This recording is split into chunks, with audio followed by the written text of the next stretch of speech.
creates so much additional effort around it and so much stress around it. Is it the best thing to do? And I think from a premium brand perspective, you really want to try and not do it. I kind of wanted to know one of your maybe biggest fails of this year or challenge. This year? Not a fail, but we learn from fails.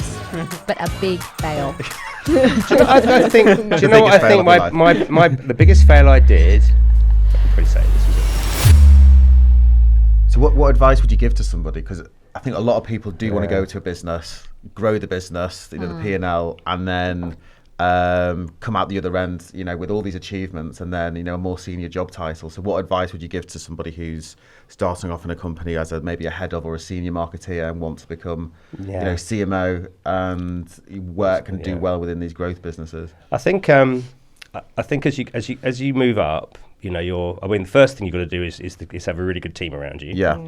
Always try and recruit people who are cleverer than you, I always think. Yeah. And I agree, yeah. And you're always trying to get someone, try and get, that, because then you can let that and create a team culture around there, build your own, make things clear for them, do that. Your job then is to ultimately, if you want to go higher up, is to build a relation. Your team is going to be your peers. Exactly. Yeah. And it's going to be about how you work with the buying director and how you work with the marketing director or how you work with the retail director and how you work with finance. And then I think you need to spend your time learning those skills, I think, and then learning how to talk to a CEO and owner, because if you're that one level up, you've got to talk differently. You've got to talk in a financial way. You've got to got to really understand what value you give, profit you give to the business. And those are the things you've got to learn while you're going up. Because if you just stick on what you were doing, you're probably going to hit a barrier, I think. And you've got to try and get buy-in as well, haven't you? Yeah. And come across as credible. So how do you get that, with a CEO of a big corporate versus a business owner who's incredibly invested and super passionate about the product? I think you have to try and talk in the language, and now you can learn a lot around how building business cases. So you just got to put it in a position that you've got to commit to saying I'm going to grow this and have a really detailed plan behind it. You can wing it a little bit when you're in your own business, when you're in your own e-commerce team, because you can sometimes try a bit of technology and I'm always sitting there on the DLC groups and saying I'm using this little extension thing, and I'm going, well, that's great, but when you're more senior and you're asking for more money, you're not going to be able to use those things. No. What are budgets like at the moment? From what you're hearing, are they a real? You need a real justification for what value it's going to add. What about 2025 planning? You think the same? Yeah. Yeah, I think so. I think obviously there's going to be a lot more rigor around what you're putting in there, I think. And I was reading a survey recently just saying a lot of people focusing on their existing customer base, which is always a little bit worrying. Yeah, that is. Yeah. So, I think it's still going to be another tough year. I guess you start looking at what the markets have got to shift for that to start to change. I think maybe PE might start investing a bit more this year coming up, but we don't know. I think, it'll be interesting. I asked my husband, who's in investment banking, insider trading, don't worry.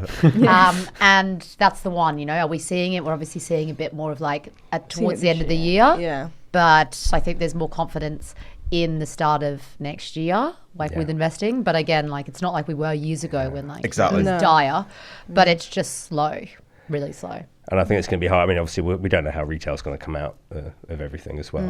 It'll be interesting after the Christmas period, do you think? Yeah. Which is always the case. We were talking, last night, but I was saying I kind of wanted to know one of your maybe biggest fails of this year or challenge. This year? Not a fail, but we learn from fails. That's but a good. big fail. I think the biggest fail I did, I can probably say this, was when I was at UGG. Decker's doing UGG, and we obviously as UGG was doing, there was a lot of stock, and I didn't like it being on the reliance. Obviously, Black Friday was growing. Reliance on the main website. You're a brand. You don't want to have constantly pushing the discount through. So I said, right, we'll build an outlet like Office Shoes does. We'll go our own outlet. We'll call it UGG Emporium, and it'll be great. We'll do all our clearance product through there. We can sell some outlet stock, etc., etc. But it was. I underestimated how tough it would be to differentiate those customers from the main customers, and then when things were struggling, we'd always put it back on the main website just to try and drive sales. So it just didn't create its own identity. So it was trying to do the right thing to keep the brand positioning really strong, But it was just really tough. We even tried, just to keep our affiliates. We'll only sell through. We'll only drive that through. Interesting. I mean, you're trying, right? You're trying something different, and that was probably something that cost a fair bit of money to set up, and it's not there anymore because they got rid of it after. I don't blame them. Yeah. And similar with Black Friday, do you think that tarnishes brands? A lot of people saying they're not doing it this year. Some are doing it.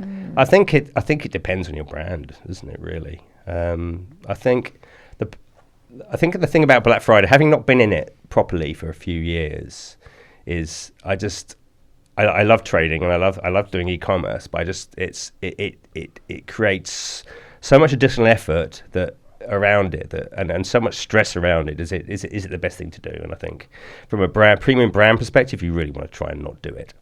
Or if you do it, because I think we were talking about last night, there's obviously a lot of brands they'll get the Black Friday traffic anyway from people coming to have a look. Or you have a stand like Patagonia or someone like that. You say, we don't do Black Friday, So there are some brands that have always done that sort of thing. Some I just have with our clients, it just says Black Friday on the site. Yeah. No changes. No changes. It was pretty good for them as well, actually, but we wouldn't have known, right? Like we tested it. Because you can't talk about pricing, but I think there's the element there of like your brand positioning. If you don't want to keep in Black Friday, you've got to be strong to do that. Yeah. And you think you have to have a strong brand, and I think if you're in a brand that if you're a specific consumer brand and you're selling through wholesale partners, you've got to have good partners as well who want to protect your brand as well. So yeah. It's like Chanel going with Black Friday. Could you imagine? That's I think crazy. it would completely change the entire brand. Yeah. Okay, cool. There you go. Nice. And so, okay, let's say if you're going back to maybe your 20s. I know I'm stealing your question. Stealing my question. Yeah. I know. Well, you can think of another question. If you're going back to your 20s, what would you maybe change or, maybe redo? Or maybe you just want to relive a festival? It was only a few years ago. What would I redo? I think I think the things I probably would have done is probably got more of a professional qualification maybe on the side. There was always those opportunities, and I just went, no, I don't want that now. And I think just having some of those things just gives a little bit more string to your bow. Yeah. And I think those are the sorts of things that I would probably. Is that more of a personal thing? Personal thing. Because when we speak to people, to get roles for digital directors or heads of e-commerce, they never ever talk about education. It's all about it's all about Yeah. skill set. Skill set. They never Personality. unless it's like a product role and they say I want some Scrum experience. But if it's a head of e-commerce, they never say I want that particular. And I think maybe if I turn it around, probably some business management. Because if you're going in, you're from a marketing. So going back to my point about if you're going to go and if you want to get to the high level, you need to be able to talk in a financial way. So financial training and understanding, I think, a business training around that is probably quite key. You need to understand how shareholders and owners of businesses think. I think that's probably something I'd say you would be a good thing to have done. I think it's also like having you get that experience, right? Like it's kind of the foundations that you're getting. I think I also wanted to do an MBA and then I tried to study for it and I don't think I passed. But that's okay.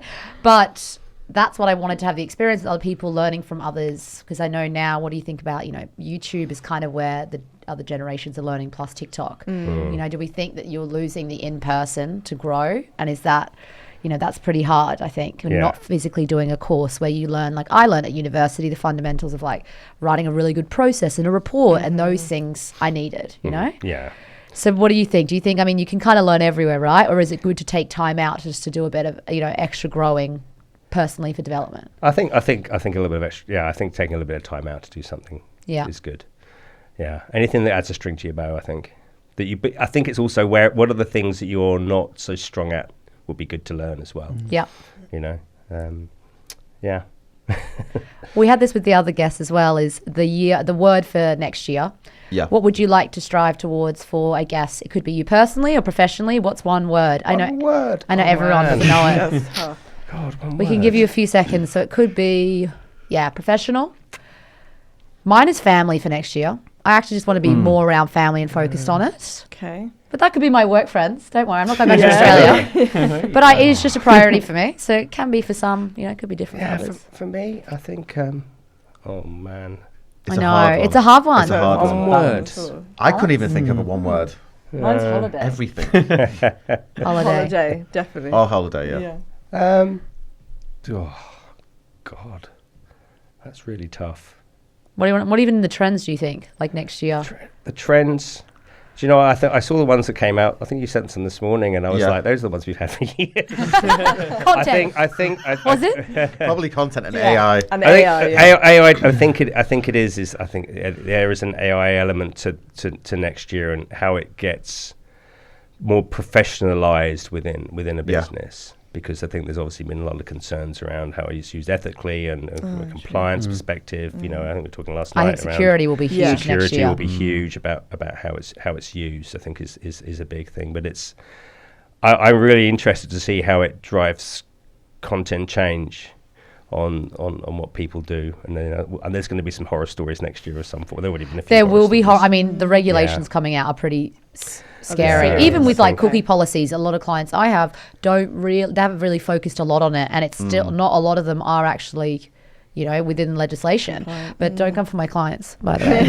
But it's just because there's also and no one's focusing on the education piece. Like some startups don't know.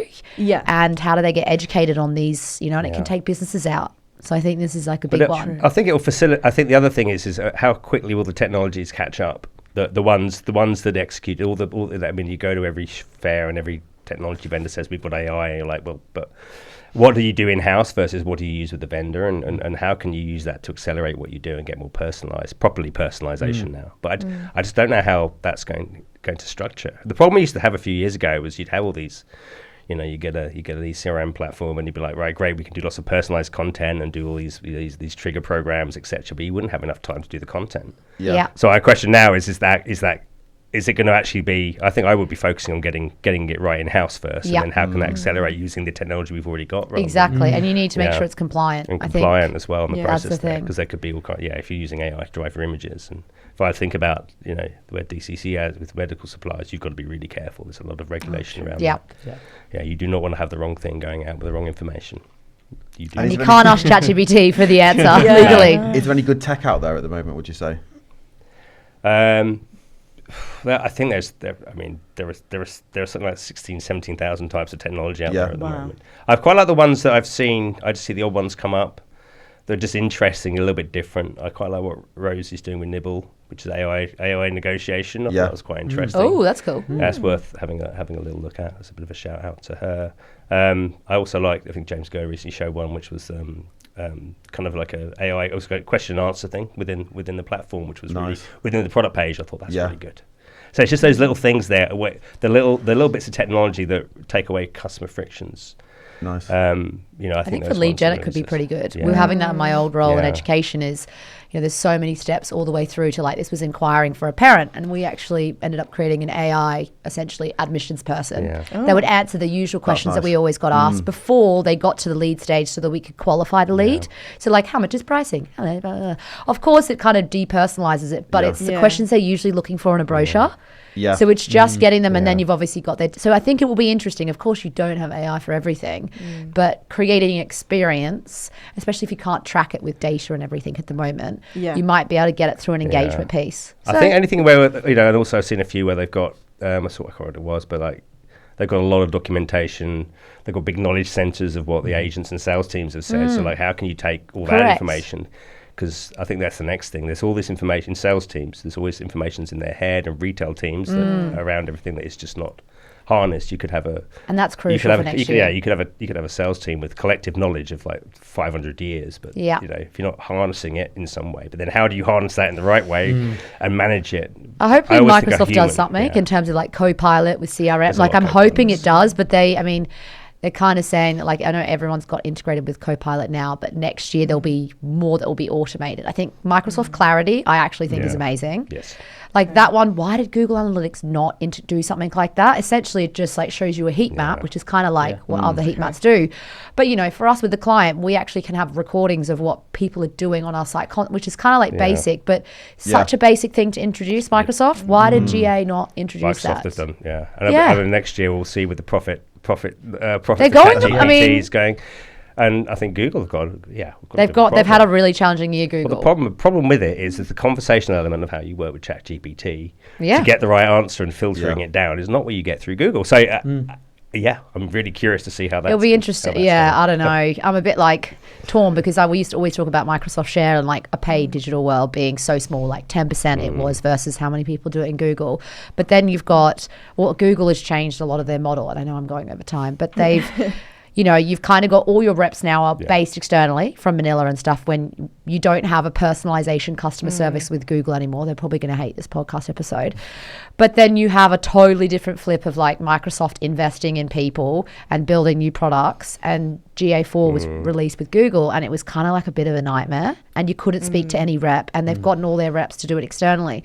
So I would say it will be really interesting, the shift with Microsoft. It's going to be really like it's going to be tough, I think. Got my word for next year, content. There we go. Content. Hey, that was mine last night. It's content. I think. Yeah. I think it's going to be, that and how you harness that and improve it and get the right content. It's going to be, and it's always been there. It's always been. I always hear about SEO dying. I always hear about never. Never. But it's no. I think content's going to be really a differentiator because. Yeah. I think if everyone's using ChatGPT, how do you differentiate? What you do? Yeah. Can you produce a lot of good content in a cost-effective way, or? Yes, I think you can. You can, yeah. Definitely How can you do that? I'm not so heavily involved in the content creation, but We can tell you as a content marketing agency. Selfish plug. I'm kidding. No, I know, but you can use it. You can use Copilot, use the different AI tools to create. Yeah, you things. still. I mean, AI is still like that's the best thing for it, but you're penalised if it's AI pieces of content. Yeah.